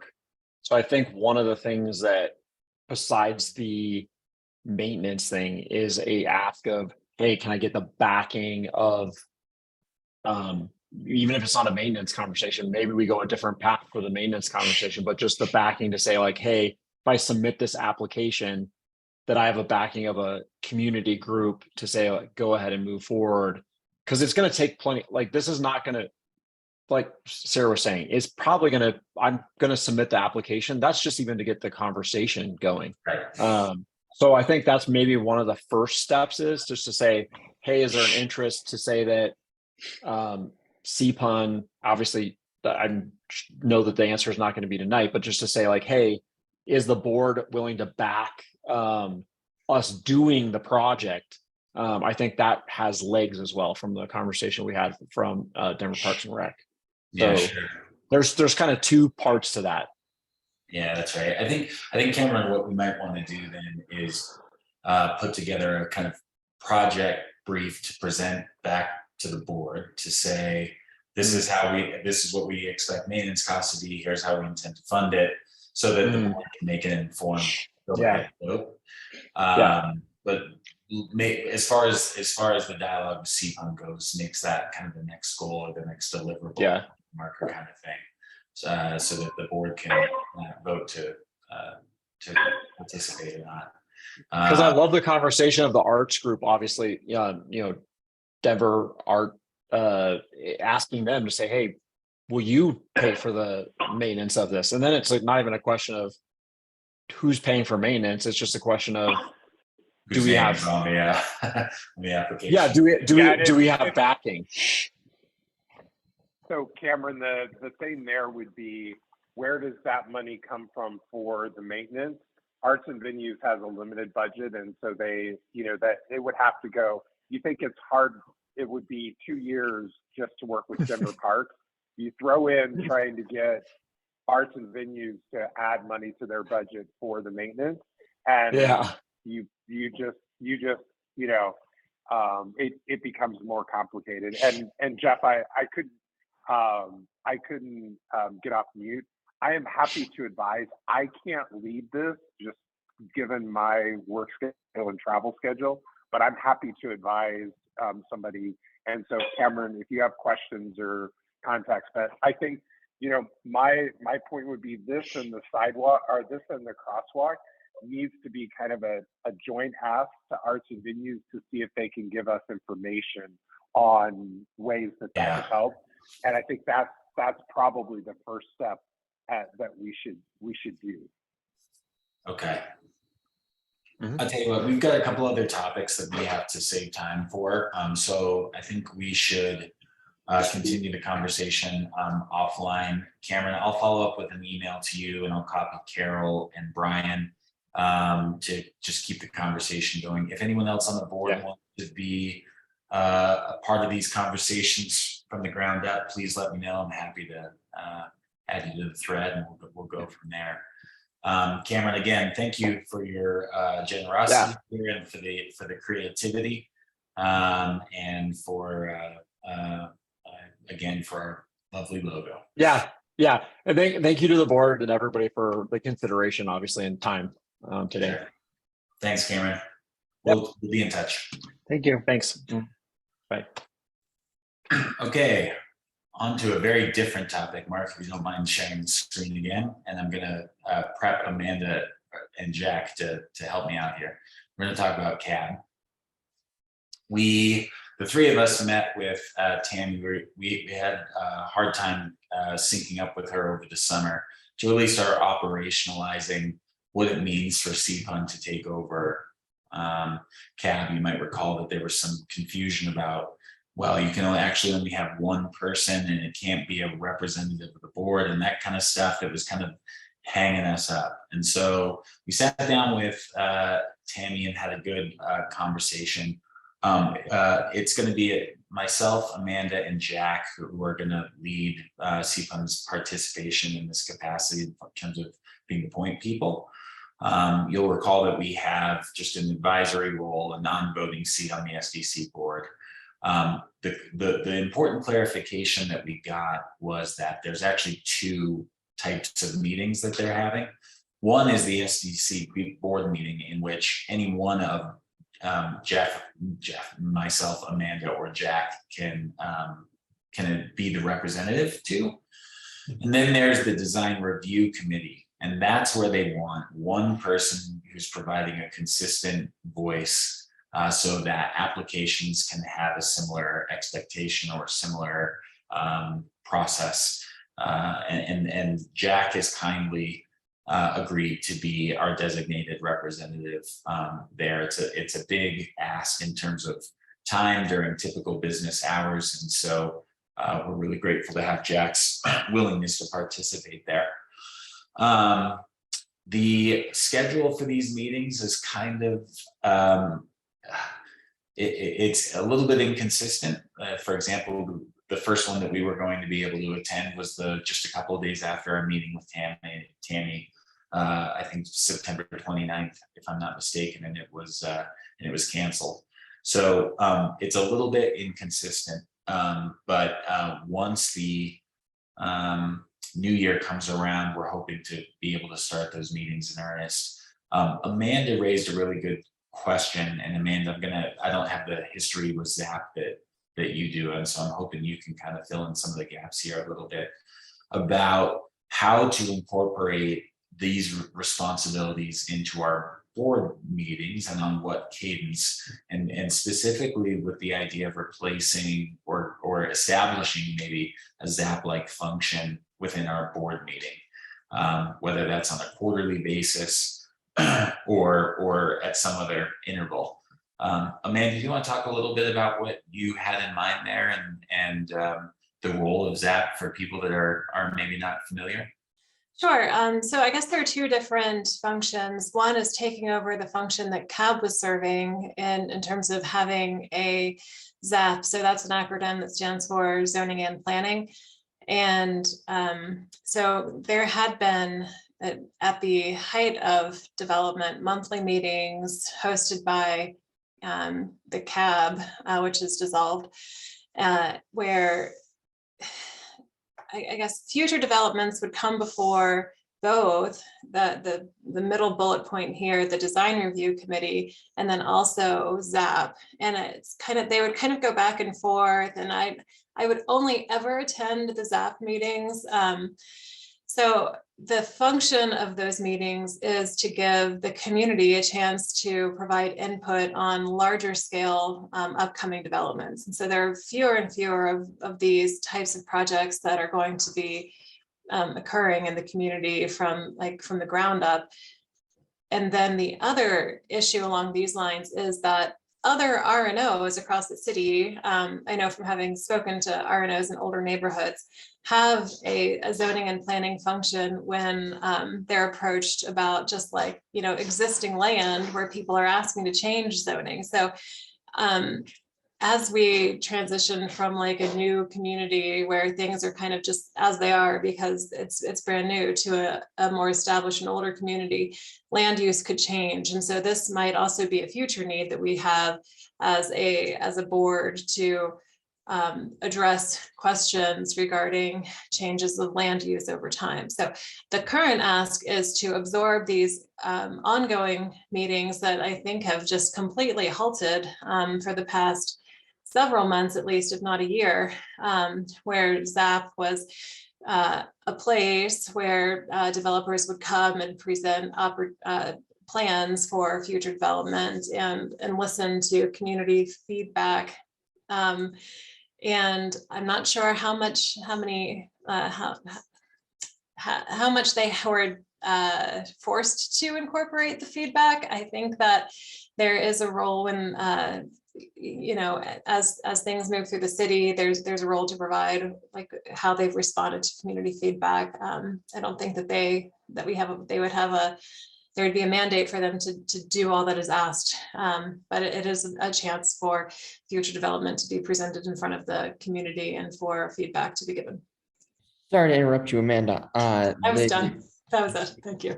Yeah, so the SDC holds a master design declaration across the neighborhood. So any new building cannot. So when you purchase a portion of land zoned in any type of mixed use or commercial capacity here in the neighborhood, you by purchasing the land in the neighborhood, you agree that you will not build on that land except for what is approved by SDC through their design review process. Does SDC ever go away? SDC is contemplated to go away one day, and the way so then we lean on another document, the revised and restated community declaration, which is the MCA's governing document, which contemplates the eventual assumption of those duties by a merger of those organizations. That is contemplated. There are discussions. The earliest anything like that would occur would be December 31st of 2023. So I think there is additional conversation. As it stands now, SDC does not anticipate any type of merging or transitioning in the near future. So we would anticipate from a planning perspective that they will be around for at least the next 2 or 3 years is the impression I have gotten from those folks.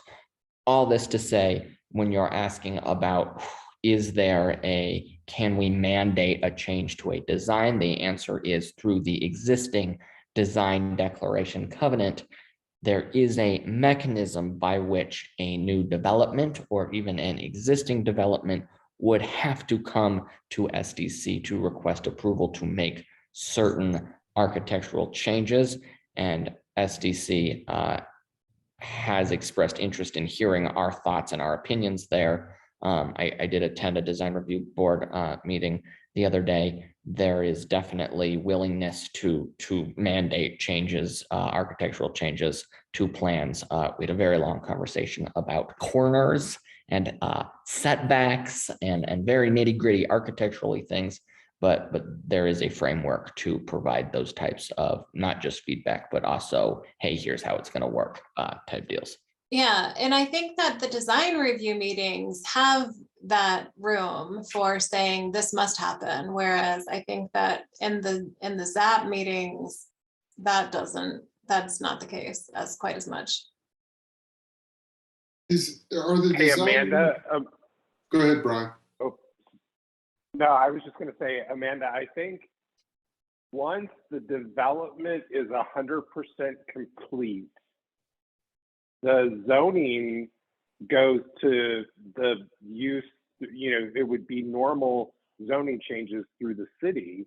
And and Jack, correct me if I'm wrong, but I wouldn't think that there would be a need other than what you just explained earlier, which is as an RNO, when there is a change to zoning requested, we do have the ability to input, and that's where other RNOs get involved.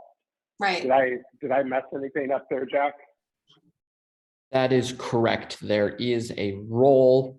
There is a long-term role for SDC. For instance, if you want to put up a sign on the side of any building and it's a commercial building, that sign has to be approved by SDC. It's my understanding there is not an expiration on that design covenant. So I believe that's a function that will exist in perpetuity, but we can confer with council on that to get a final answer. Is the design review committee part of SDC? I'm confused. It seems like two committees that do the same thing. Yeah, sorry. So I should refocus. So looking at the slide that's on the screen, I was intending to talk about only the third bullet point here, which is a ZAP-like function that CPUN would absorb. Separately from that, right, and I guess it's the second bullet point in that middle section too. Nope, it's not. The second bullet point in that middle section is the function that Jack is serving, going to these meetings, that is a design review committee. And so these are paid architects plus Jack who are like contracted to look at designs that come through for development.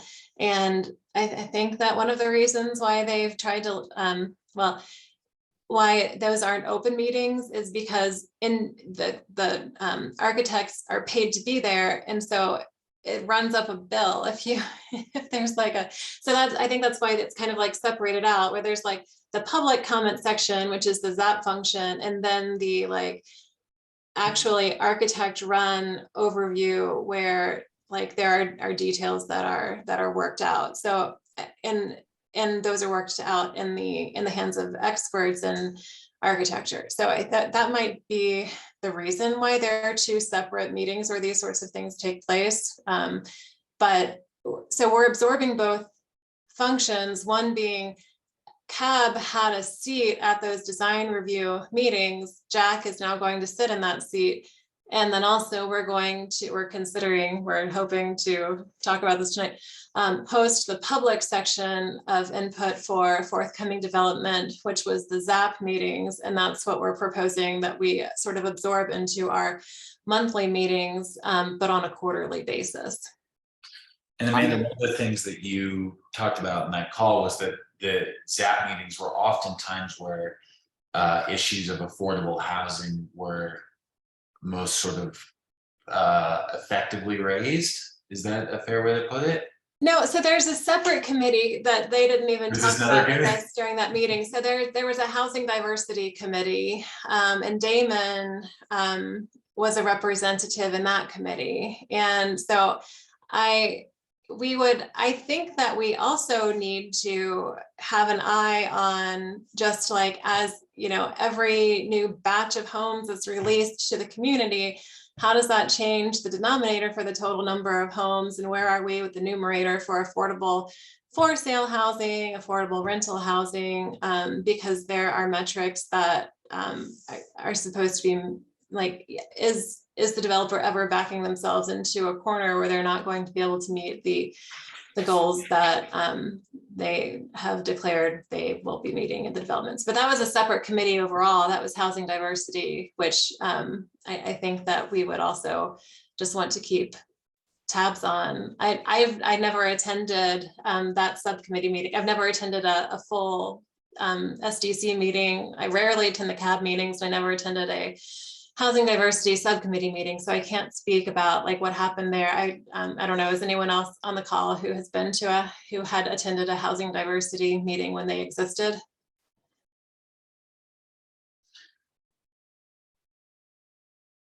That might be before everybody's.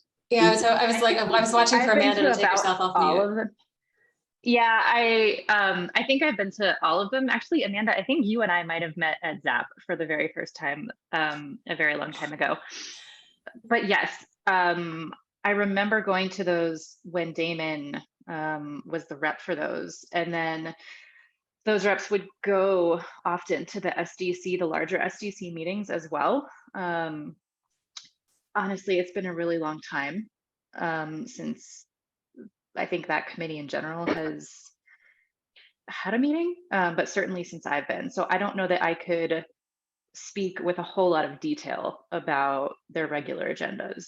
Yeah, I mean, but if we were asking for regular updates and just monitoring the progress at this point, do you think that would be a sufficient function to just be an eye and an ear on just the numbers for affordable housing? Are you asking me, or is that a question for the board? That was a question for you, just knowing, like, since you were in the room, and Mark also took himself off of mute when this question came up, so I don't know if he has anything else to say about it. Like, but is that, in terms of like absorbing functions, is that something else that would be appropriate? Like, with that, at this point in the development, is that like about the level of interaction that we would need for the housing diversity? My answer is probably going to be a little disappointing for you, but I would say that's a decision that your group has to make in terms of, is that how you want to engage? Are those the things that you're concerned with? I mean, I think that would probably be in alignment with a lot of what has been done historically. And, y'all can correct me if I'm wrong, but if there's not still, there definitely used to be a quarterly update on progress against the housing. I see Jack nodding, against all of the housing goals. And so I know there were a lot of conversations about, yes, are we meeting the numbers? Are we on pace to meet the numbers? How do we feel about that? You know, the breakdown of rental, like for rent versus for purchase, and oftentimes where those were located. I remember there was a really big conversation about the language on the signage that designated those parcels in the community that I think stemmed out of the Housing Diversity Committee. But I really would say that that's a decision that you all have to make in terms of what's most appropriate to engage with, are the things that you find most important in the community. Okay, I guess yeah. Mark, did you have anything to add to that? Well, I originally got off of or started my video camera up again because I never went to one of those meetings, the housing diversity ones. I just remember Damon reporting back on them. But I mean, I think given our, organizational mission and whatnot, I think Amanda is right that, we can kind of decide based on what our mission is, how best to meet those two demands. And I think they are overlapping in many ways, that doing the zoning and planning function is something that the community would probably really like us to do, because we would be publicizing, hopefully, plans for things that are going to be done. And that's one of the most popular things that people come to us for, if we can. Now, if we can't publicize them, that'd be a bummer, but it would be really weird too, because I think the ZAP meetings were technically public because you were able to go, but they didn't let you take anything home so that people couldn't see them. I don't remember what the details were back then. So there's a period of work product confidentiality that they're concerned about, right? These are pre-systematic sketches. It's confidential work product of an architect, right? They're being paid to make a drawing. They don't want other architects to be able to see their drawings. That's really where the document part comes down to it. And it's that's understandable, right? If I'm being paid to create something, I don't want anybody and their mother to be able to copy my work. I have, while we've been talking, had a chance to review the master design declaration. It doesn't have an expiration date on it. There is not an end point on it. We will need to confer with the lawyers to be exactly sure. But from my understanding in my reading of it now and in previous knowledge of the document, it's binding on any property owner in the neighborhood in perpetuity. But I will confirm if there is a hard and fast deadline on any of that. Also on the topic of the housing affordability, the declarant, so that would have been Forest City at the time, now Brookfield as the successive declarant, has signed a binding agreement with the city and county of Denver that says those affordable housing goals have to be met. They're not optional. We don't get to say, are they going to meet the goals? They have signed a binding document with the city. The city would conceivably, if those goals aren't met, have a cause for relief and could go to court to enforce their rights under that. So that's something to keep in the back of their heads, that there is a binding agreement between Forest City, what is now Brookfield, and the city on the area of affordable housing. Jack, do you see those quarterly reports when they come out? I got my first one a few weeks ago from Tammy, and you were also on that email. Yeah, I think I shared those with the board last week. Okay. I think we kind of need to tease out just a couple of different things here. I think there is the affordable housing piece that we need to talk about. But I think the immediate question from an operational perspective is this public space for upcoming design projects. I think the question we have in front of us here is it won't start any sooner than January, but can we are we comfortable trying to, on a quarterly basis, dedicate some amount of time of this meeting to letting developers come in and present their projects when they have them to residents and give residents the space to weigh in. I think that's the basic question that we're looking to get feedback on. Is it also, I mean, that sounds great to me, but is it also that ZAP is the ability for the community to speak through us in a way that goes up or goes towards the design review committee and the SDC board meeting, and Jack sits on the design review committee, so he is getting information and is privy to decisions that he then can feed back to the board?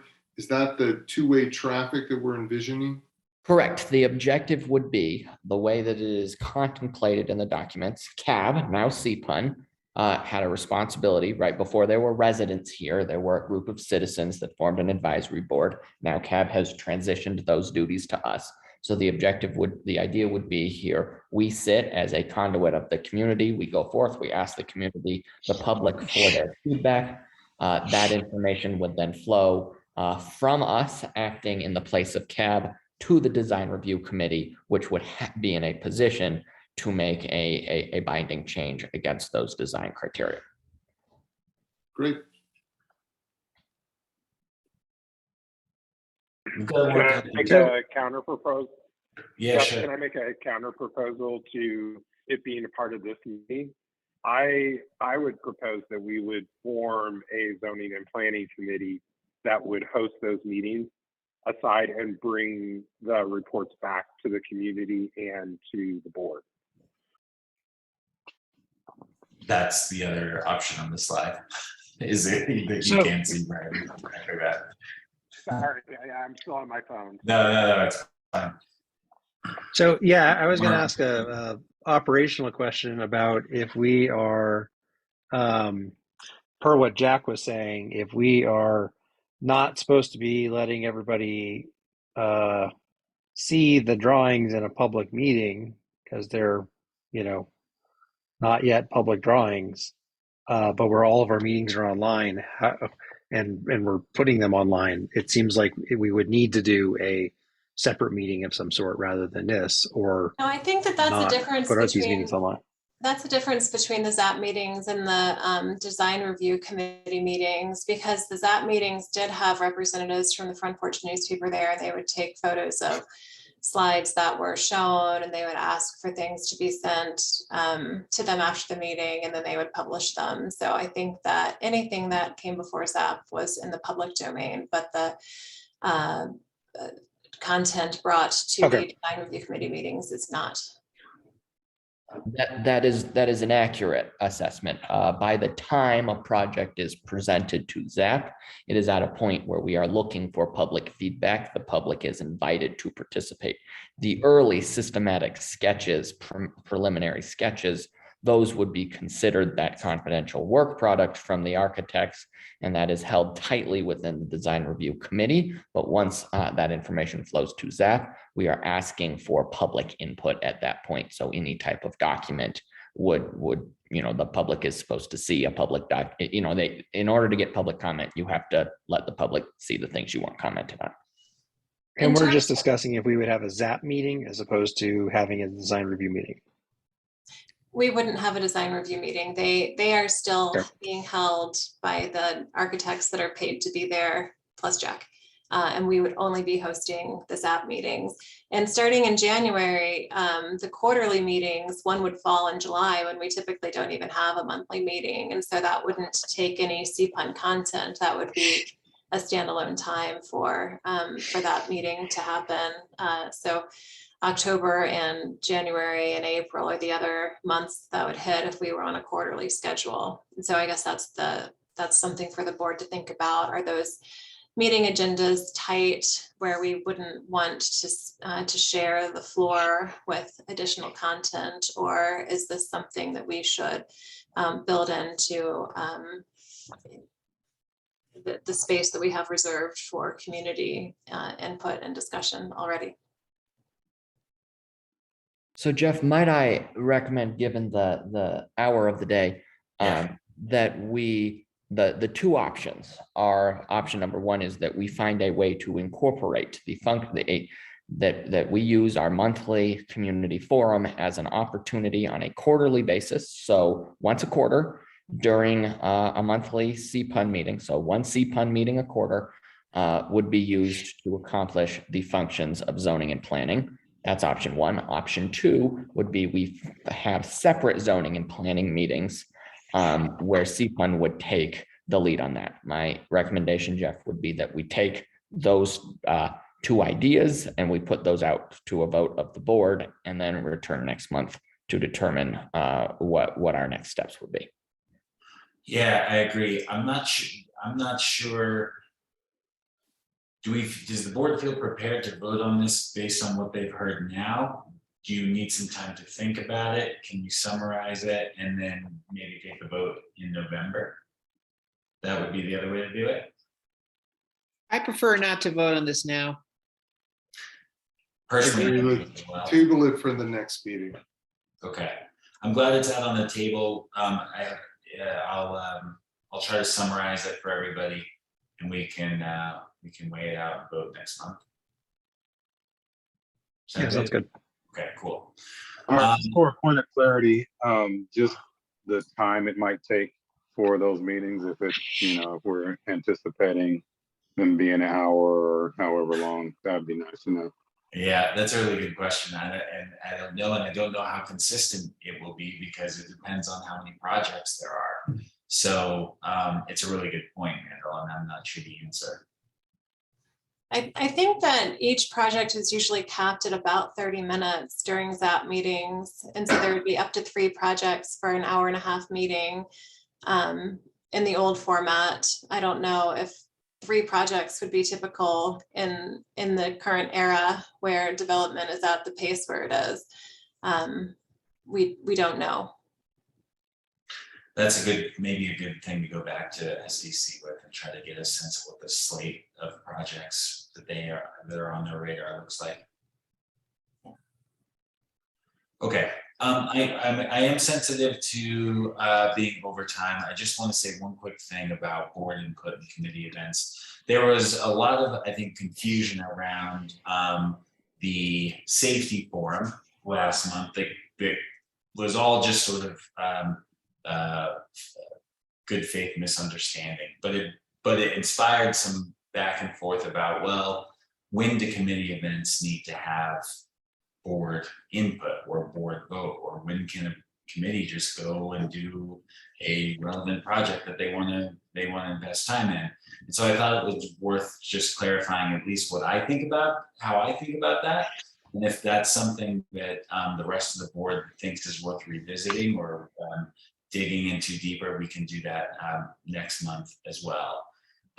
For me, I think the flatter the organization, the better, meaning committees going out and doing work. It's hard enough to get the sort of energy or the time required to put together events as it is without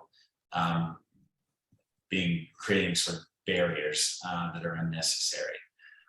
For me, when board input is required or when a board vote is required is basically when there is money involved or the time of other board members being requested. Otherwise, I think awareness is just good to share, just like we do every month. But I don't know that necessarily requires board input or a vote to proceed. The one thing I'd add is that I'd suggest that committees use good judgment about when events would benefit from the input of board members, even if it's not required.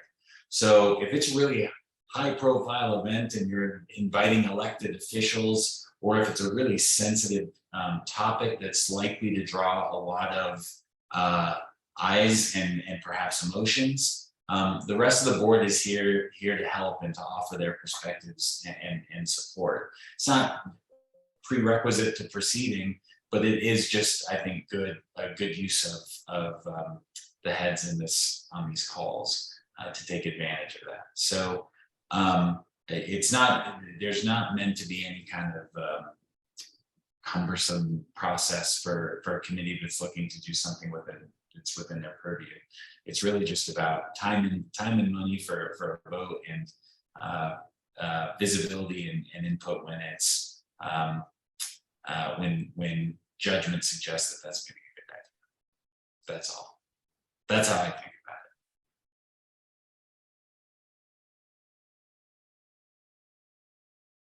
it. And if that's something that others disagree with or have other thoughts on, we can keep this topic on the agenda for next month. Let's keep this a topic on the agenda for next month. I would say that I think we can say that, but then it is applied differently depending on the subject. We can have a beers and ballot initiative conversation, and that just kind of occurs. But if we want to invite the police chief to talk, it becomes a brouhaha. So more conversation is necessary on that topic. Yeah, Jack, I just want to say, I think you and I said there's been some sort of back and forth, and that was largely between me and Jack. The back and forth, the brouhaha, is the product of the fundamental misunderstanding from the outset, not a discrepancy in the rationale for what requires board input or not.